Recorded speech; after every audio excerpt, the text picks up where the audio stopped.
The VTR-22 retrofit kit for 2x2 luminaires will come with the retrofit kit itself, a small booklet of installation instructions, and a bag that contains wire nuts, self-tapping screws, and the retrofit kit label. Lastly, the kit will come with 2 end mounting brackets as well as 2 side mounting brackets.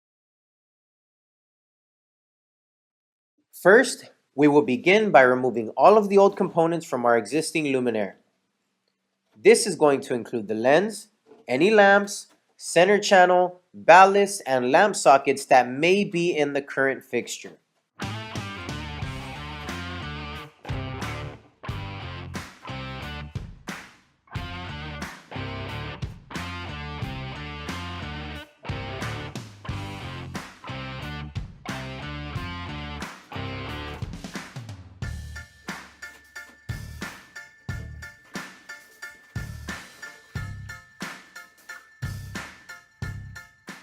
Next, we're going to start the installation process of our retrofit kit by installing the end brackets.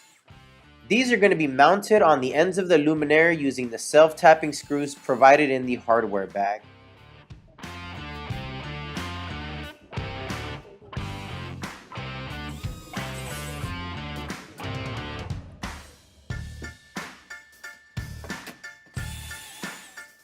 Once those end brackets are installed, the side mounting brackets can be installed by clipping the side tabs into the end bracket slots.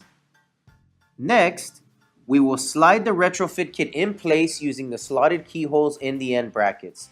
The slotted keyholes are actually located on either side of the end bracket, which allows the retrofit kit to be placed in whichever orientation is needed.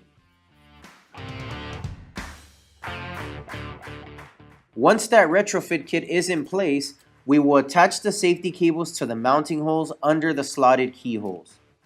Lastly, that retrofit kit label that was included in the hardware bag will be stuck to the luminaire housing, and the retrofit kit can be lowered into a position where the power will be connected. The last thing to do will be to use those locking latches on the sides of the retrofit to lock it in place.